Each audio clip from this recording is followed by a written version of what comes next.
Hi, Tracy.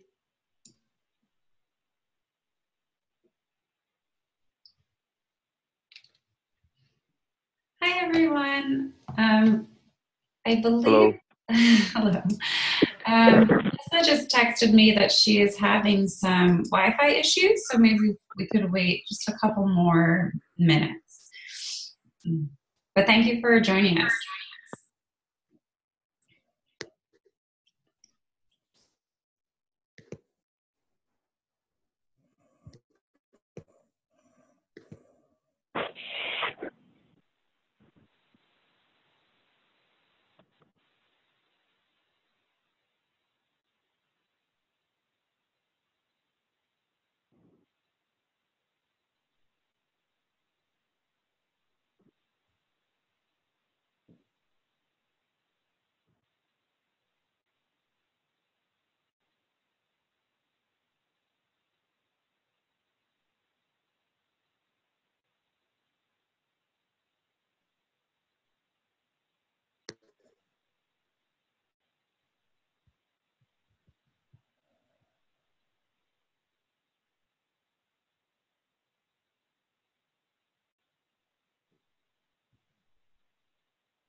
Oops.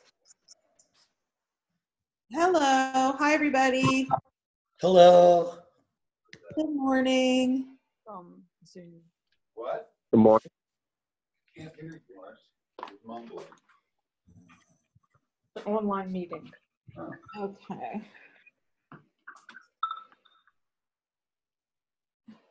Okay, cool.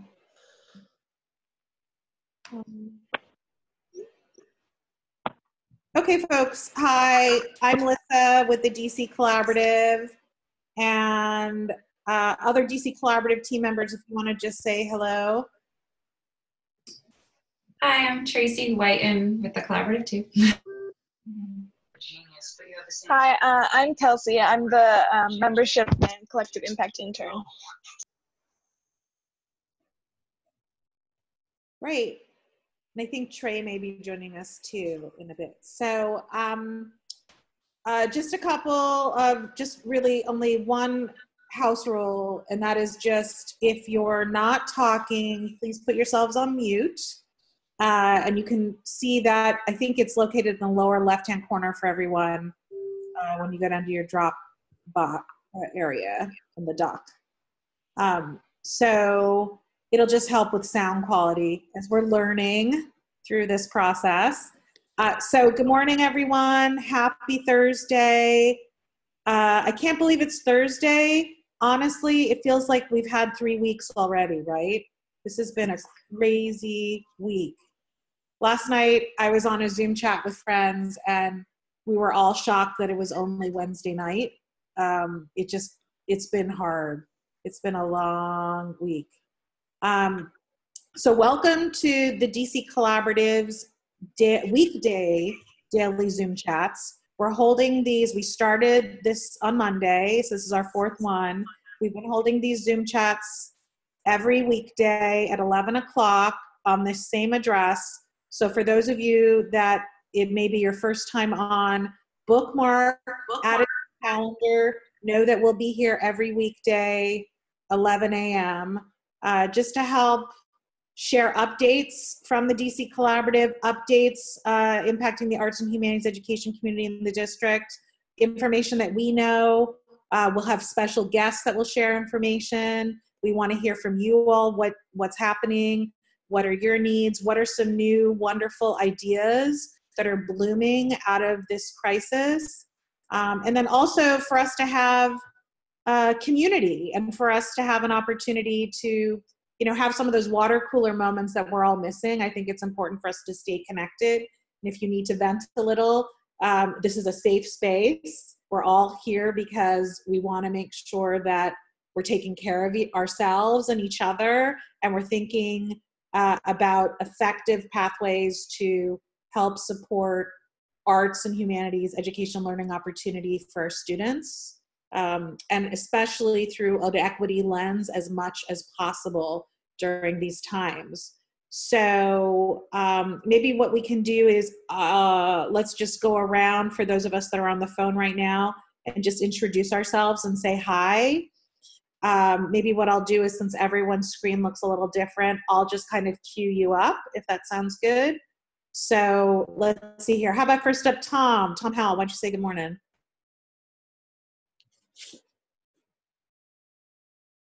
We can't hear you, Tom. Check on the bottom. You might want to adjust your computer's microphone as well. I don't know what type of computer you have. Let's see. While you're working on that, how about Regie? Why don't you say good morning? Regie too? Okay. Hi, hello. I'm Regie Cabico. I'm a teaching artist. I teach spoken word, performance poetry, and then I'm involved with a few other arts organizations. I'm a teaching artist at the Kennedy Center as well as with Story Tapestries and the Poetry Out Loud lead teaching artist at the DC Commission for the Arts and Humanities. And that's nice to be here. And this is my second meeting. I was here about 2 days ago. Yeah. And thank you for making this happen. Oh, you're so very welcome, Regie. And Regie, you mentioned Poetry Out Loud, and I had heard from Trey, who's our education manager.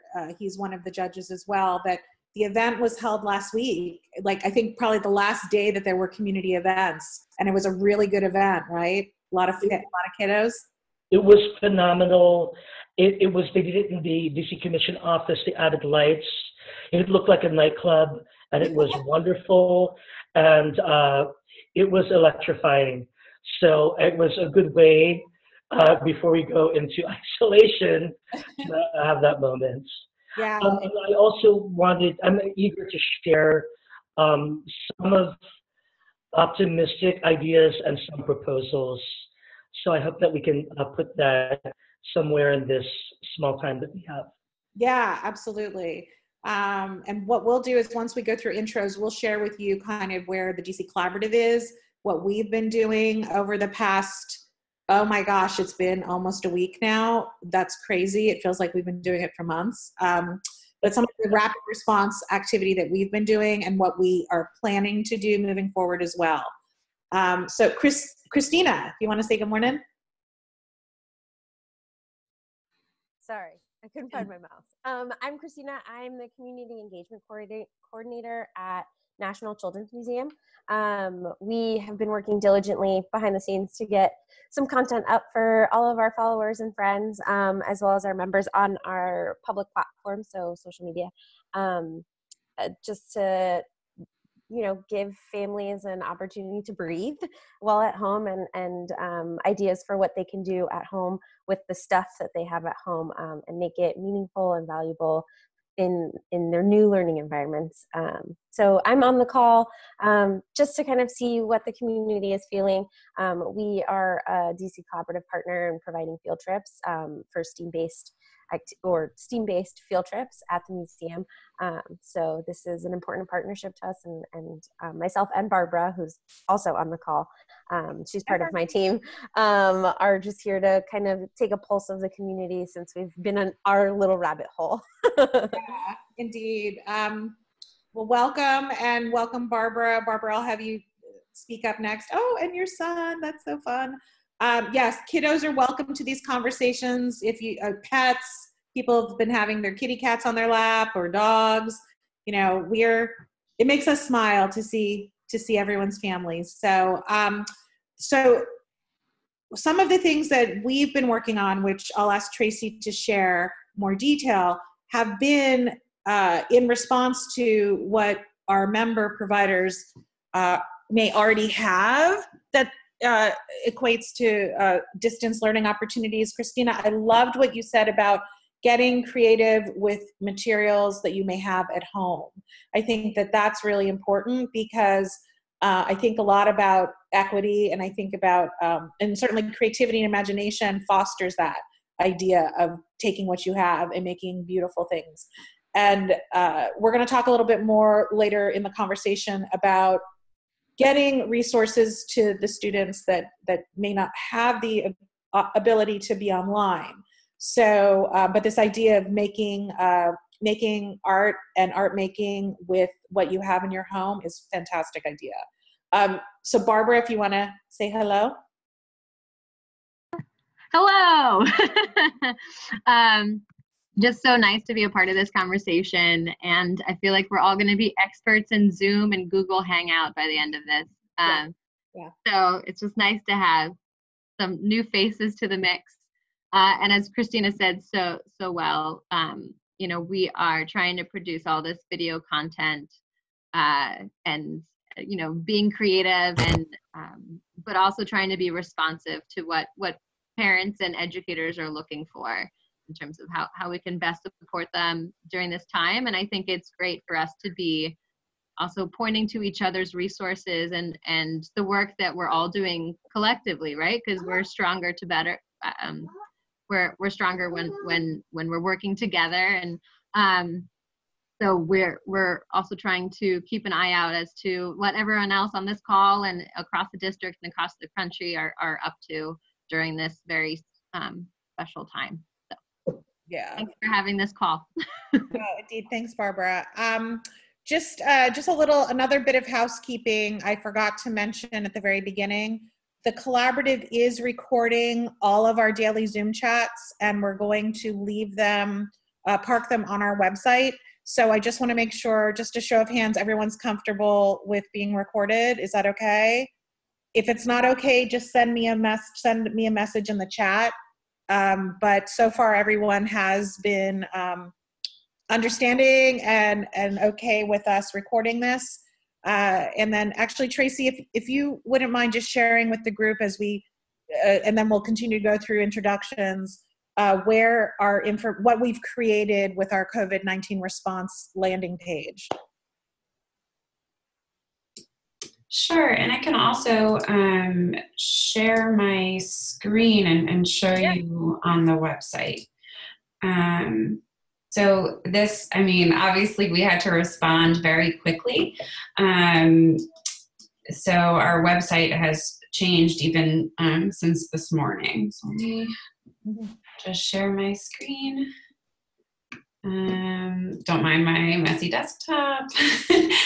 Okay, so on the homepage of our website, we put the COVID-19 response message in kind of a main section, and then we also have a button here that links to more COVID-19 resources. I guess when we get through the introductions, and if Trey is not here, I can walk everybody through the... I'm here. Oh, yay. Okay, so I'll just show everybody on our website where the COVID-19 updates are, and then Trey has like architected this amazing distance learning resource database very quickly, and yeah, I'm super impressed with like the thought and design that, and all the collaborative is with the thought and that he put into this resource. So yay, Trey. But let me just show you guys. So we have a COVID-19 updates and resource section. We have a link for our daily Zoom chats. We'll have the recording archive here. And then we have more information on the distance learning resource database. I'm still making some tweaks to this part, like adding buttons, but this links to the resource as well. And then there's a survey here, but more of that will be shared when Trey goes over everything. We have some messages from DC Public Schools about how to best communicate with DC Public Schools. We have more like community updates under this helpful COVID-19 related resource. It has prevention, which everybody has seen. Please wash your hands. And then under Stay Informed, it has the DC Public Charter School Board Resource Center and announcements, as well as the DCPS resources and like their resource center. And then we just have the DC Mayor's coronavirus website as well. And then we have some arts and humanities education announcements. The learning materials are found on Trey's website. And then we have a messaging archive, messages from the DCPS Chancellor, and as well as a record of DC collaborative messaging that has been sent out are on this page. And then there's a staff contact, and then we'll kind of put announcements down here if we were to announce a longer teleworking schedule or anything about the spring lottery in the future, foreshadowing, it will be in this part. So I'll stop sharing my screen. Lissa, did you want me to say anything else?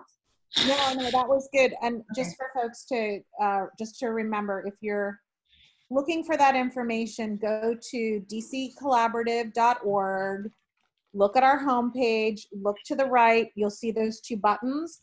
As we add more materials, you will see new buttons. In fact, just a little sneak peek preview, there will be the next button coming up will actually be the Cherry Blossom Festival Student Art Contest. We are very quickly taking this contest and making it online. We're doing this in partnership with the Cherry Blossom Festival. The DC Collaborative team has been producing all of these materials. So the student art exhibit will go on. It will go online, and we'll be launching that very soon. So stay tuned. So we'll be putting materials, new materials in those buttons on the right-hand side of our homepage. So dccollaborative.org. Let's see here. So Tom, were you able to get yourself mic'd up? No, we can't hear. No, we can't hear you. We'll get you there. Okay, so I'm going to continue. Marcie, if you want to say hello.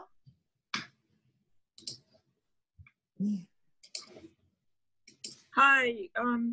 Yeah, years ago, I used to be involved with the DC Collaboration Council. I'm a teaching artist. I work a lot with adults, and I have classes with Smithsonian, which were on hold, of course.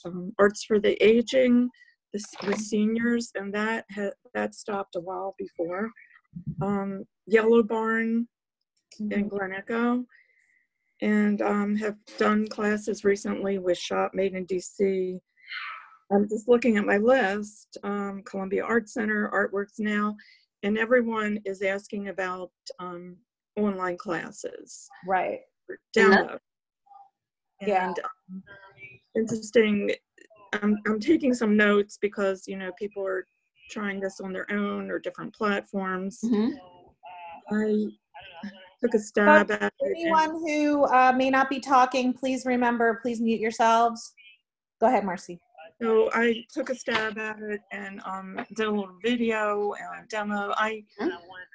Some of the teachers have just from Yellow Barn said they're doing something like one's doing FaceTime, someone's trying Zoom, adding videos to it. So okay, I think Tyreek is calling me right now. Oh, Minami, you could just mute yourself. Oh, I guess I thought that each organization might want to be like. Hello. Hi, if you could just mute yourself, please. Tyreek, how are you? Thank you. Anyone who just joined the call, please mute yourselves if you're not talking. Thanks. Okay, go ahead, Marcie. Well, just my little idea is that each organization, it would be easier if people were consistent using the same platform, but I don't know if we can really do that. There are different groups on Facebook that help people going online. This is the second time I was on Zoom. I did listen. I don't know if any of you have listened to that Association of Teaching Artists, it was last Friday, there was something like this, but more like a webinar conference. And I guess like a lot of you, it was about school age kids. So anyway, I guess I talked enough. So thank you for doing this. It's helpful. And I'll mute myself now. Thanks, Marcie. And thanks for sharing. And in fact, yes, that Teaching Artists webinar was really informative. I think they just sent out a recording for it for those that either participated or couldn't. So we'll make sure to park that on our website as well. But Regie, were you on that? I know either Karen or Regie had tuned in as well. Karen was the one who tuned in on that. Got it. Karen's on today. Karen, if you want to introduce. Yeah, sorry. Yeah. Yeah, that was a great webinar. I learned so much. And it has been posted, so it's up now. Yeah. It's also archived on our website. Just so it is archived on our website. So again, if you go to that main coronavirus COVID-19 updates on the DC Collaborative page, that's an example of the resources. We'll start to park and bank everything. We're going to do our best to be that clearinghouse of information as it comes in. But that is a great organization. Last spring, the DC Collaborative, in partnership with the Commission on Arts and Humanities and the National Building Museum, had our first, and we hope there will be another one this year. We just don't know when at this point. Teaching Artists Institute. And some folks from TAMA were there, and it was great to connect with them, and really appreciate that they're opening up these dialogues so quickly, because we know that the teaching artist community is one that is going to be frontline, most vulnerable in what's happening as our organizations, those that are part of institutions, are figuring out how to rebuild programming in this space, in this online space, but also what does experiential learning look like post-corona? And this is something that we're going to continue to be talking about as a community, but we know that our teaching artists need all of the love and support they can get right now. So what we're thinking would be really helpful would be for us to have a focused conversation where we can pair up folks that are looking to create online materials that don't already have them with teaching artists that also are in the process of trying to figure out what these could look like for them too. And we're going to have a focused conversation on tomorrow's Zoom chat about that, but we can certainly talk about it here too. And I see that Kimberlynn has actually joined us. Kimberlynn, if you want to say hello, because we had just talked about this yesterday. I know, Kimberlynn, you were planning on attending that conversation too. I did. Good morning. Thank you. I hope you can hear me okay. Yeah. Yes, I am Kimberlynn Jurkowski. I'm a library media specialist with DC Public School, and I am at Watkins Elementary on Capitol Hill. I guess I have first grade through fifth there. But yeah, we were chatting yesterday a bit about how librarians in the district could help out, at least the school librarians. And I did send you a note from our manager, our library manager, yes. Dr. Washburn. So he would like to be the one to discuss details with you. Right. So as much as, but I did get your link of resources. They're very, very nice. I put them on our Destiny webpage, which is where our parents and the community there can access those details, which I think are very nice. So thank you. Mm-hmm. You're welcome, and thank you. We will have more conversation tomorrow during the Zoom chat about how we can, what it means to create new content online and how folks might be able to go about that. To date, we haven't heard anything yet about dollars or funding resources that could be made available to help produce these things. But that's something that we know as a community, we and the collaborative can advocate for. So we're thinking a lot specifically about teaching artists. And I had even mentioned that in a conversation I had yesterday with our program officer at K-Fritz Foundation.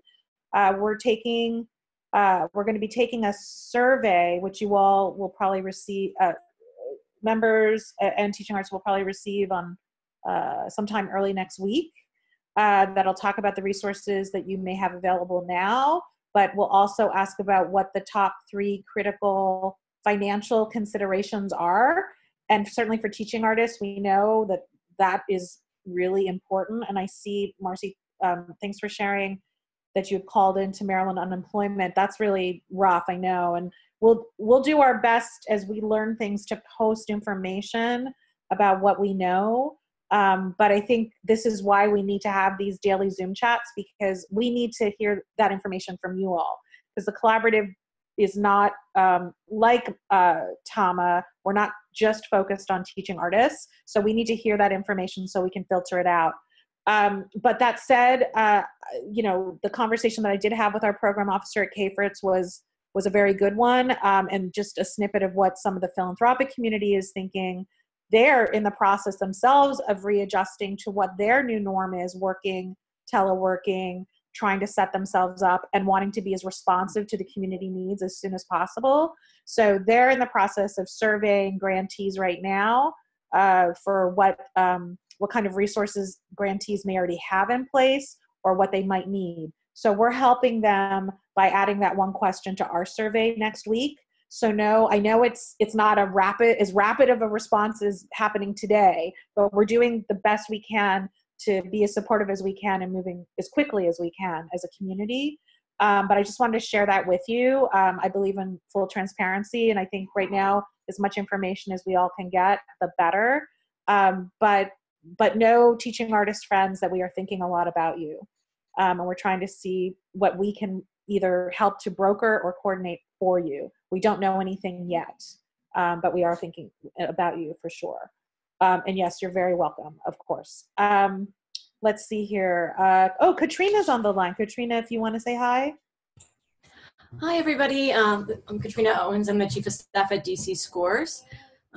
So we are working to develop resources to support our teachers in engaging our kids in poetry, soccer, and service learning while they are at home. So we're playing around with, I'm sorry, and my children are in the background. So I'm, curious to hear what other creative solutions other people are using, but we're excited to be able to support and engage our stakeholders while they're at home. Yeah, indeed. Thanks. So Katrina. And a shout out to Regie, because I heard Poetry Out Loud was awesome. Charity was there, so definitely. Nice, very cool. So I see a connection right there. I think DC Scores and Regie, you guys need to be working on some online materials right now. And that's what the collaborative does too. As you know, historically, when we've had our membership meetings, often what happens during the networking time are some of the most beautiful things, because that's those water cool bridge moments where we can help matchmake. So please take advantage of these Zoom chats for that purpose too. Find ways to network with each other and collect contact information if you don't already have it. So just to clarify, Katrina, just so I understand, you all currently do not have online resources. You're in the process of developing them. Is that right? Yes, we are working on them.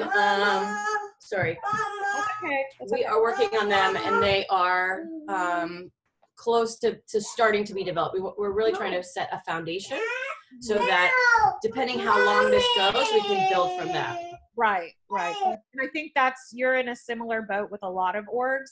That's why our online resource that we've created, this database, is something that is it's launched and it's public, but it is something that folks need to, and we need to remind teachers and parents to check it daily, because it's going to be populated every day with new content, whether it's an organization or a teaching artist that already has materials and they're just trying to get them up there, or you're creating new material. So actually, Trey, if you want to introduce yourself and maybe walk everyone through what we've been working on and what you've so beautifully put together. Yeah, of course. Hi, everyone. My name is Trey McMichael. I am the Education Programs Manager at the DC Collaborative. It's very nice to meet all of you. I'm going to share my screen so that you can see what the database looks like.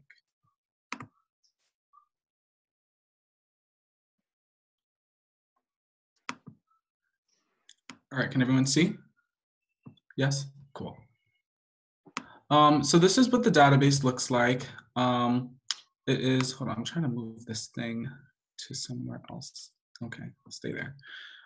This is just the front page of what it looks like. It's pretty simple. And then down there is some just information about what the database is, who to contact, if you want to submit or if you have questions. And there's also buttons at the bottom to submit resources or to support the work of the DC Collaborative. But it's broken into 3 categories: visual arts, performing arts, as well as the humanities. And inside of each of those categories are early childhood all the way through high school resources. So if you were to go to humanities, my computer's going a little slow today, friends. Let's see, go back. If you go to humanities and click high school resources, it would show you all of the, these are all of the organizations who have submitted their materials to us thus far for high school humanities distance learning. And when you go over here, you can click on, let's say you want to look at the National Building Museum, you would click their drawdown. It would show you what programs they're offering, whether that program or resource is downloadable. So that means that it can, something that can be printed off and completed at home, or not. Learning standards, if they provided any Common Core curricular connections, the content areas that this database is focusing on. And then you can click on it, click the title, and then it should direct you to that resource. And again, that's for, so this is if you wanted high school, but say you wanted something for early childhood and humanities. So again, you would come back here, and these are all of the resources that have been curated for that age group as well. We also have something called additional resources. For anything that's listed in these 3 categories, visual arts, performing arts, or humanities, those are for the most part specifically coming from our partners and really coming from DC-based arts and humanities organizations.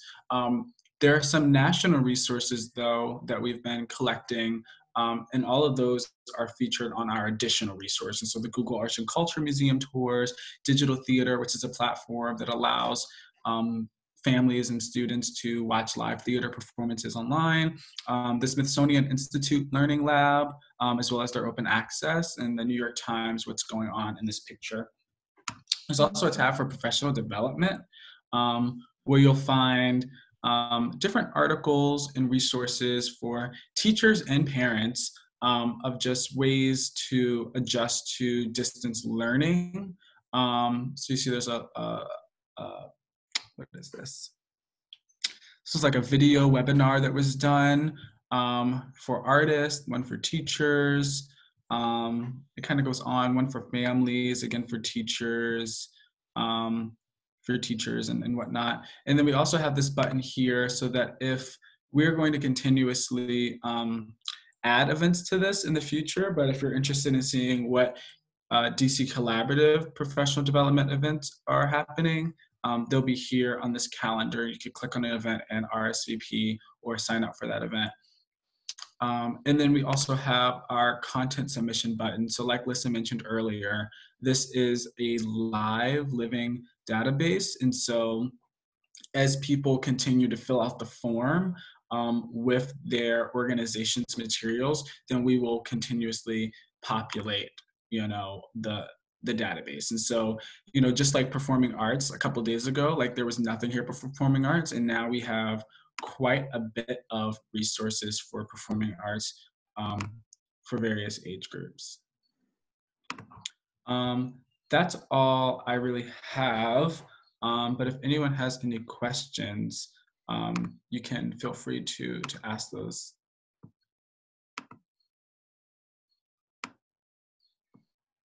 Nope. No. Hey, All Trey, right. sorry, Great. it's Barbara. I have a quick question. Yeah. So I know. Sorry, I couldn't hear you. Go ahead.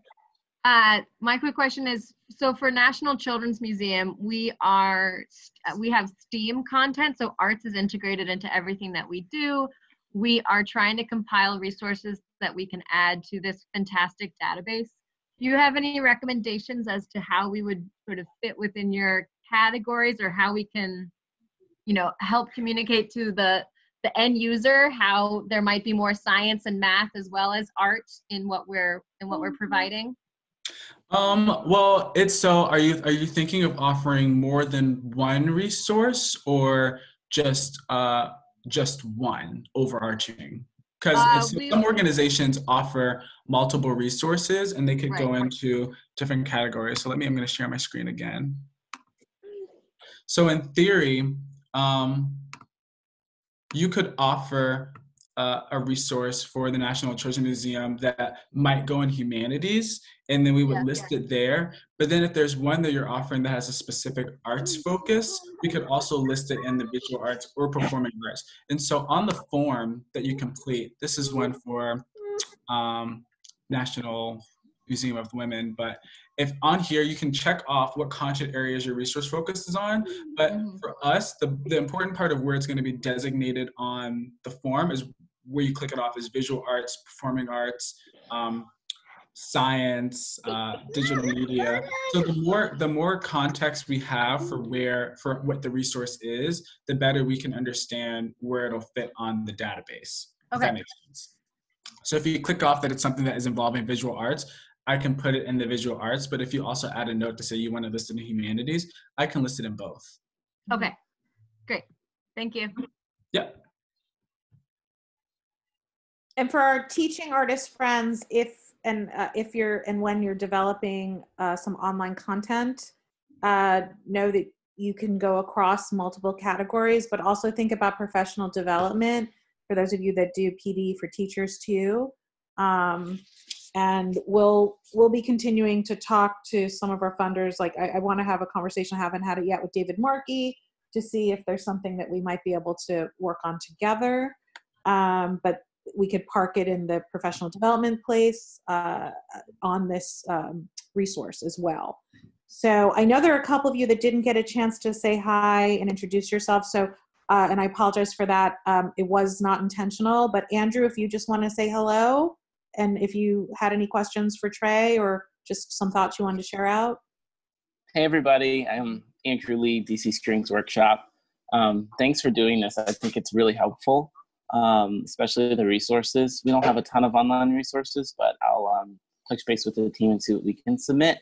How we've been affected, we're an orchestra, so we had 4 concerts planned this month, several workshops that with schools and recreation centers that had to be postponed. So tough time for a lot of us, but excited to be here, and thanks for all you're doing. Oh, thanks, Andrew. Yeah, indeed, it's a strange norm for all of us. We're the only comfort in a weird way is that we're all in it together, and that we can hopefully find some new creative ways to work together that go beyond the next few weeks, months.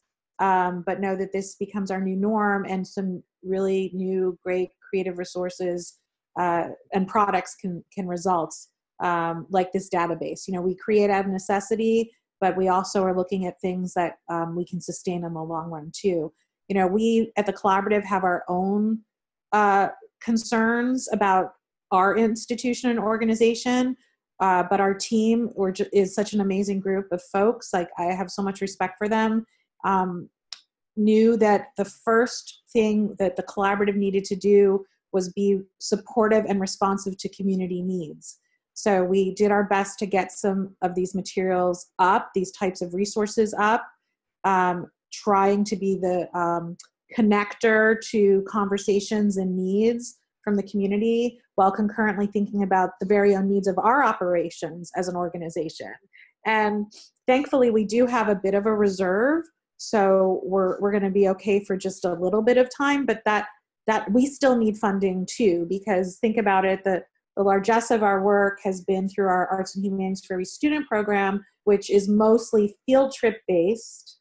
And without field trips, there's no money flowing in. There's no large expense flowing out in terms of the buses, but our day-to-day programmatic needs, a lot of that funding was directed towards that work.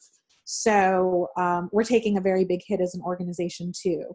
But as a member service organization, our priority is in figuring out how to service everyone right now and be as supportive as possible. And we have no intention of not being here and not doing this. This is what we do. So we're doing our best, and that's why we really appreciate you all. And just on the 4th day of this video chat, exponentially, this is growing. And that's based on need, but also it's based on, I think, community. And I appreciate seeing a real sense of community here too. So thank you all. Let's see, there is someone on the line. It's a telephone number, 240 area code. I don't know who that is. Hey, yes. Hey, it's Maurice Kie calling from Life Pieces to Masterpieces. Also excited to be on the call. Just to learn from all you guys and to see what's happening. Of course, this is new to everyone, and we're just here because we want to definitely get the best information. Maurice, you're breaking up a little bit. Can you say the last thread? What did you just say? You broke up a little bit. Maurice? Oh. I think it sounded like he was in transit, so maybe he just got cut off. Okay, if you can hear us, we'll have you jump back on again when we just can't hear you right now. But Life Pieces to Masterpieces, that's a wonderful program. Hi. Yep. Hi, you're back. Yay. Okay, you broke up toward the end. Can you just repeat what you said? Oh, I'm sorry. I'm not sure where I left off, but I was saying it's great. I'm grateful of this partnership and this relationship so we can gather information so that we can better serve our youth. For those who don't know, we serve boys and young men, art and character development in Ward 7 and Ward 8, which is definitely a community that definitely needs art, so our young men can express themselves while in those communities. But even more now, just being bored at home and just with lack of support, we're here to just get information so we can better serve our young men. Yeah. So how are you communicating with those guys? We're in the process of developing it virtually, but right now it's just more of the opportunity to do FaceTiming. We still see our young men outside playing outside, so it's developing, but it's going virtual. But right now we just want to do exchanges with food and gloves and the necessities that our parents need. So it's kind of a mix of both right now. Yeah, indeed. Just curious, and I know someone just asked about coordinating with DCPS and our DCPS arts team leader, Mary Lambert, which we will be, by the way, plugging on Monday's Zoom chat. Both Mary Lambert of DC Public Schools Arts and David Markey of the Commission on Arts and Humanities are going to be our special guest. We're calling that Zoom chat a town hall. It was kind of fortuitous, but also a bit prophetic. We had already thought about doing online community conversations before we all had to bunker down in our homes. So there will be that conversation on this line on Monday. So, but back to you, Maurice, and back to what you're doing with Life Pieces, Masterpieces. Just curious, so you're responding with some of the first wave of needs. And one of the things that we've been tracking, because we think a lot about equity in everything we do every day, and especially now more than ever, you're seeing firsthand how to get resources to your young men. And we're thinking a lot about the food distribution hubs that are at the schools and how maybe downloadable printable materials or art resources, art supplies, are these things that can also be distributed? Have you been on the ground in any of the school food distribution centers yet?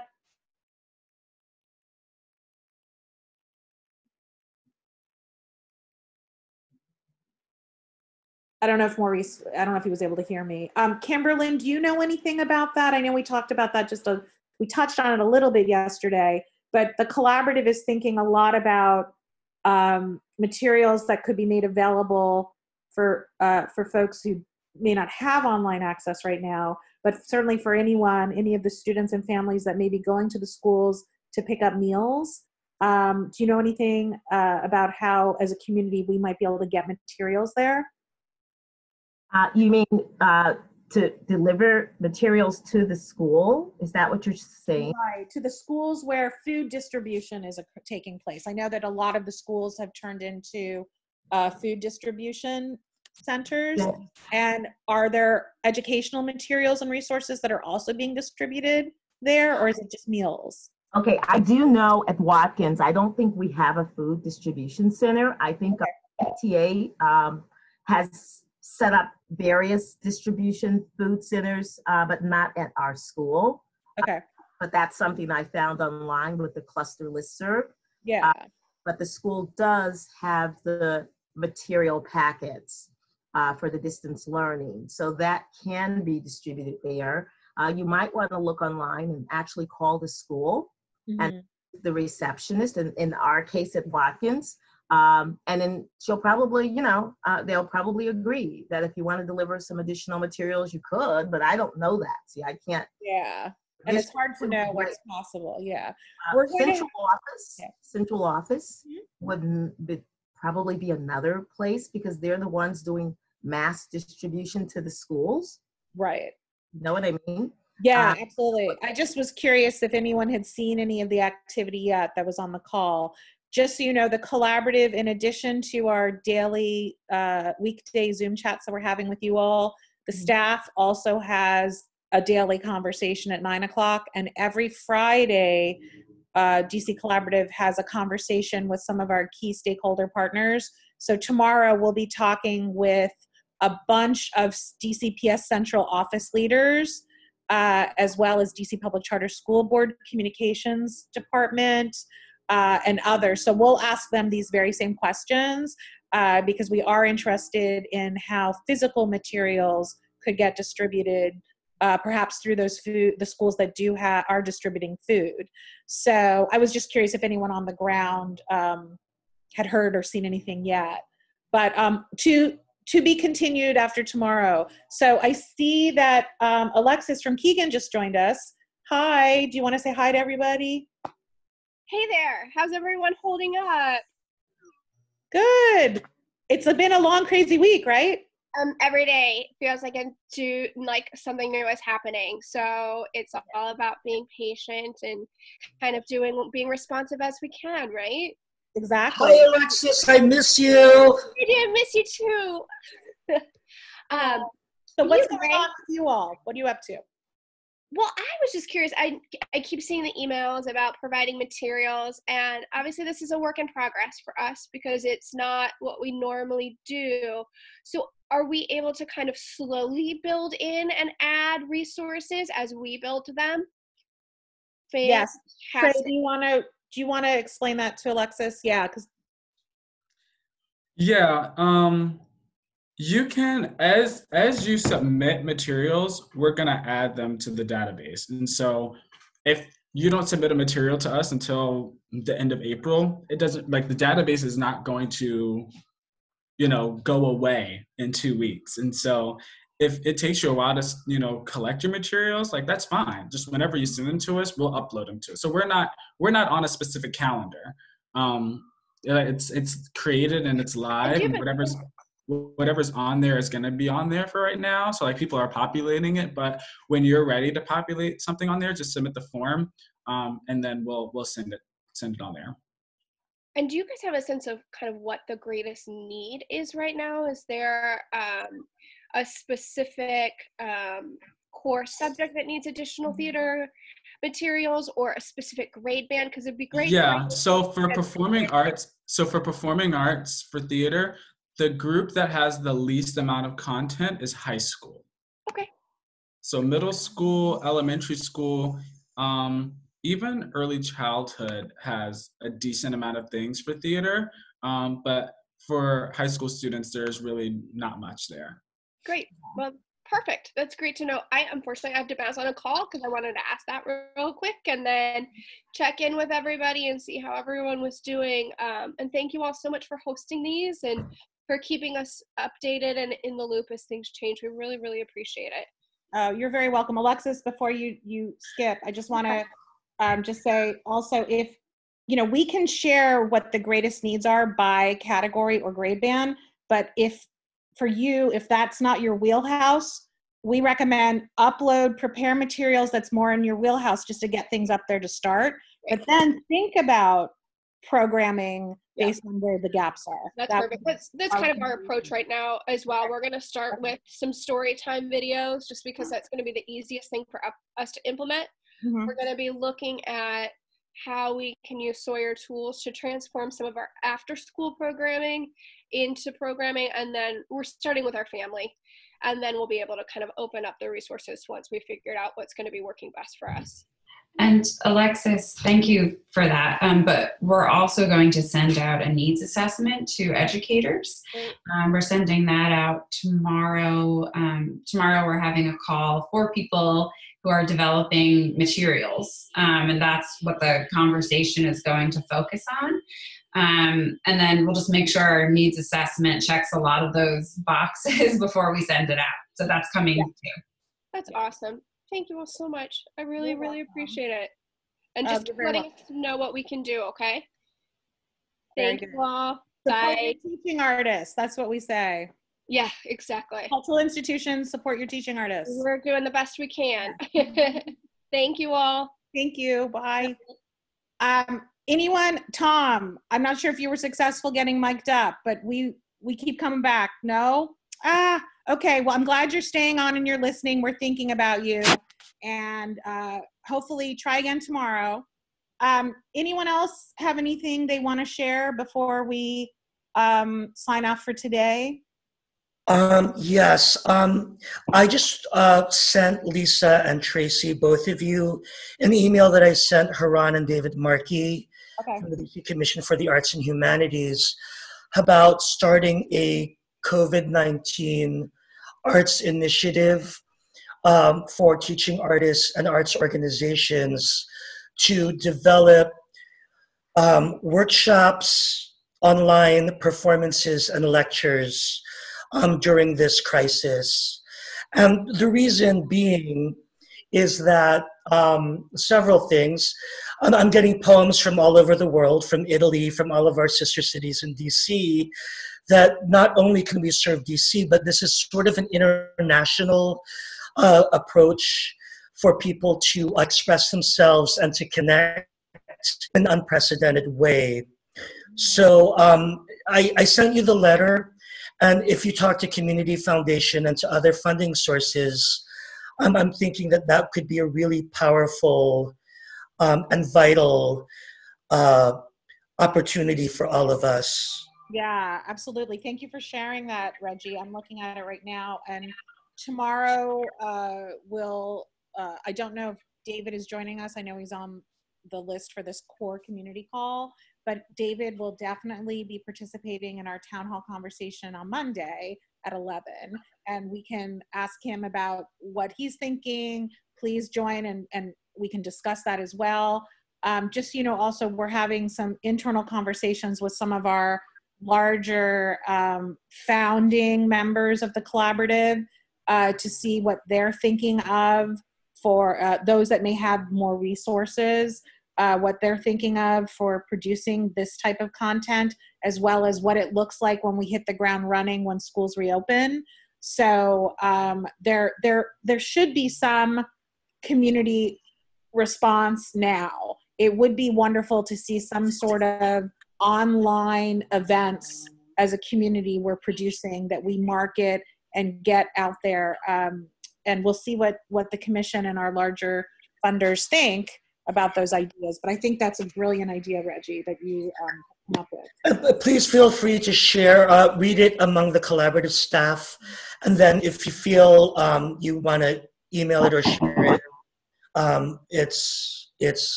it's out there.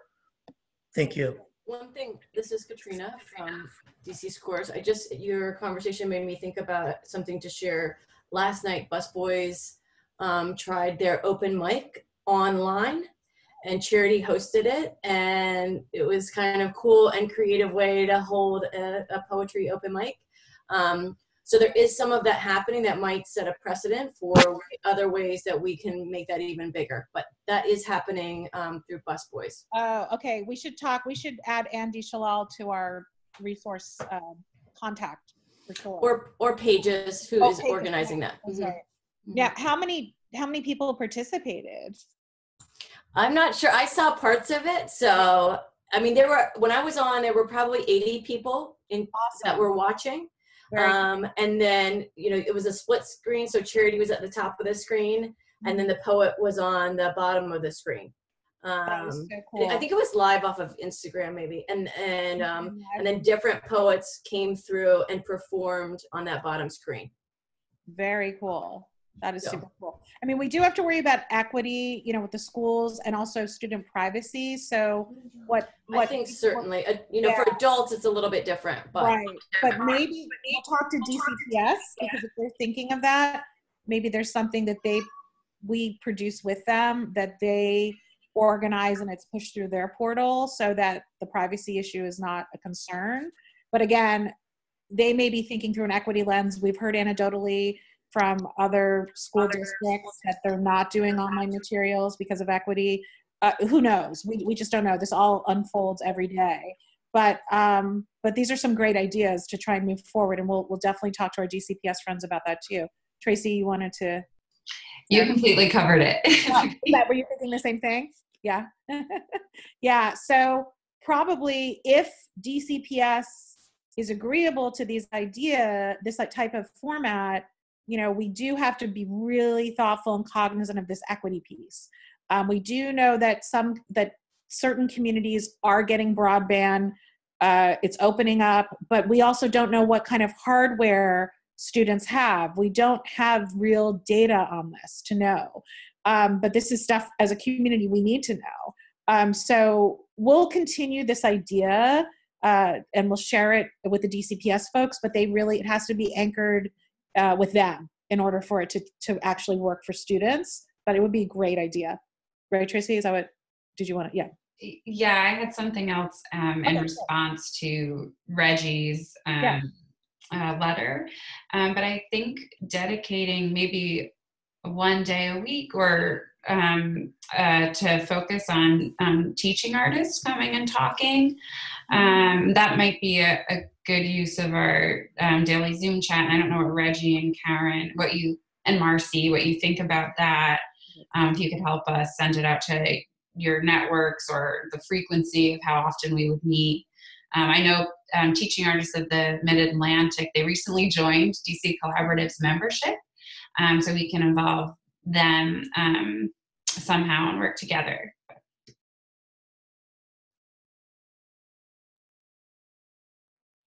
So if you think it's a good idea, give a thumbs up, or if you'd like to help with it, let me know. Okay. Yeah, I'd love to help out, Tracy, and it's a great idea. Okay. Terrific. Maybe what we'll do is we'll leave Mondays open for if we do more of the quote town hall format, like what we're going to do with David Markey and Mary Lambert on Monday at 11. So maybe we'll pick another day out of the week that we'll have a teaching artist focus, because we were talking about certain days having certain themes, like tomorrow. Tomorrow will be an opportunity for us to talk more about this. We're already digging into it, but more about new programming and content, and maybe finding ways to match make teaching artists and organizations or folks that don't have materials or are starting to build materials. That was the idea for tomorrow's conversation. So on that note, thank you all so very much. Be well. I don't know of any fun, kind of like yesterday, Debbie Allen did a dance party and she totally kicked my butt. That was awesome. But make sure you're finding things to take care of yourselves too, as we're thinking about our kiddos, right? Okay. All right. So everyone be well, and we'll look forward to chatting tomorrow. Thank you. Bye. Thank you. Bye. Thanks, everybody.